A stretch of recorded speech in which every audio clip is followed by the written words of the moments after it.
शाश्वत टाइम्स, नई सोच का कहिन कनपुरिया। जिन्होंने विकास किया हम उनको वोट देंगे भाई साहब, जो भी होए। आर नगर विधानसभा में आपको क्या लगता है कौन प्रत्याशी किस तरह से चुनाव लड़ेगा? भाई वो लड़ाई बीजेपी और सापा में है। जी जी। जी बस, और कोई पीछे है, सब और सब। तो आपको क्या लगता है काम के लिए किसने अमिताभ वाजपेयी ने काम किया है? बहुत काम किया वैसे उन्होंने भी, जी पब्लिक के लिए भी, और सड़कें वड़कें सब बनवाई हैं यहाँ पे, अपना सब है। संदीप जी, यहाँ पे जो आर नगर विधानसभा है जी ये 5 साल यहाँ अमिताभ वाजपेयी जी विधायक रहे हैं, जी। कैसा और कर रहा तुम भी हो? देखो अमिताभ वाजपेयी जी जब 5 साल पहले जीत करके आए तो हम लोग उतनी अपेक्षा रखते नहीं थे, लेकिन उन्होंने अपने 5 साल के कार्यकाल में अपनी मौजूदगी और उपलब्धता उन्होंने जो दिखाई है, और जो क्षेत्र के लिए उनसे संभव हो पाया उन्होंने किया। आपका प्रखर शुक्ला। प्रखर जी, आपका पहली बार वोट आया है, आप किसको डालेंगे वोट?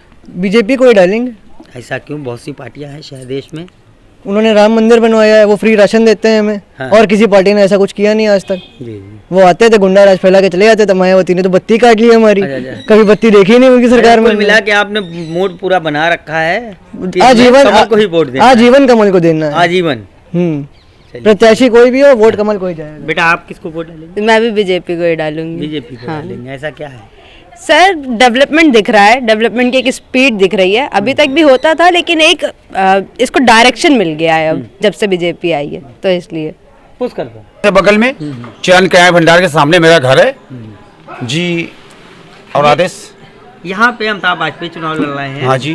और प्रमोद जायसवाल हाँ जी जी। हैं, सुरेश अवस्थी हैं।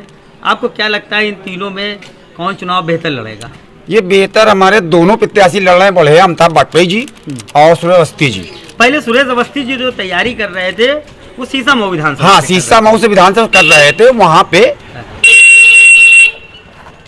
थोड़ा डिसबैलेंस हो गया था। यहाँ से हमारे सलीम बिश्नोई वहाँ चले गए, वहाँ सीधा भेज दिया गया। थे। ऐसा क्यों? ब्राह्मण वोट होने की वजह से क्या सीसामऊ भेज दिया? नहीं, ब्राह्मण वोट सीसा मऊ में नहीं है, ब्राह्मण वोट अपने आर नगर में, आर नगर विधानसभा में। तो इसलिए क्या सुरेश अवस्थी को भेजा गया है क्या? जी ब्राह्मण वोट? हाँ, 3 ब्राह्मण अपने क्षेत्र में हैं आर नगर में। हाँ। अनु शुक्ला जी हैं, सूर्य अवस्थी जी हैं और अमिताभ वाजपेयी जी हैं। और तो आपको बाकी क्या लगता है तीनों ब्राह्मण में कौन जीतेगा? जीतने के मतलब नहीं है, जीत तो 2 ही सकते हैं, अमिताभ वाजपेयी जी और अपने ये सूर्य अवस्थी जी। इन्हीं दोनों की टक्कर है पूरे उत्तर प्रदेश में जो चल रही लहर सपा और भाजपा में। अच्छा जी। ये जो रोड पे आप लोग खड़े हैं, इस रोड को भी अमिताभ वाजपेयी ने बनाया है। और ये जो पार्क जो है मालवीय पार्क, समझे, उसको झूला से लेकर के पानी की टंकी तक का अमिताभ वाजपेयी ने काम कराया है। और आप आधी रात को नंबर मिलाइए, अगर नंबर वो नहीं उठा पाते मैसेज से भी कर दीजिए, वो आपको फोन करके आधी रात में बात करेंगे इससे आपसे। पहले सलील बिश्नोई भी यहाँ विधायक कुछ रह नहीं चुके कराया हैं। उन्होंने, कुछ नहीं कराया। माना जी ने हाँ कराया। हाँ। माना जी बहुत अच्छे आदमी थे, वो आज भी लड़ जाएंगे तो जीत जाएंगे, लेकिन वो है नहीं ऐसे व्यक्ति हमारे यहाँ विधानसभा में। अमिताभ वाजपेयी बहुत अच्छे व्यक्ति हैं, उनसे अच्छे, तो इस मारे उन्होंने कार्य कराया। क्या तो लगता है कि अमिताभ वाजपेयी के आगे कोई फाइट नहीं करेंगे? कोई फाइट नहीं है, कोई फाइट नहीं। कोई फाइट नहीं है। राय क्या, actually I want to go with BJP, क्योंकि बीजेपी ने लॉकडाउन में बड़ा अच्छा काम किया है। लोगों को राशन और अनाज, और जैसे जिस तरह से क्राइम शहर से ख़त्म हो गया, तो हम तो definitely I would like to go with BJP. जय भीम साथियों, मैं पंडित मोहन मिश्रा एडवोकेट 215 कदवई नगर विधानसभा बहुजन समाज पार्टी से प्रत्याशी हूं। और मेरी आप सबसे विनम्र निवेदन है कि आने वाली 20 फरवरी को मतदान केंद्र जाएं, सपरिवार जाएं और भरपूर मात्रा में पूरी तरीके से ताकत लगा के हाथी का बटन दबाएं, जिससे मैं ये विधानसभा चुनाव जीत सकूं।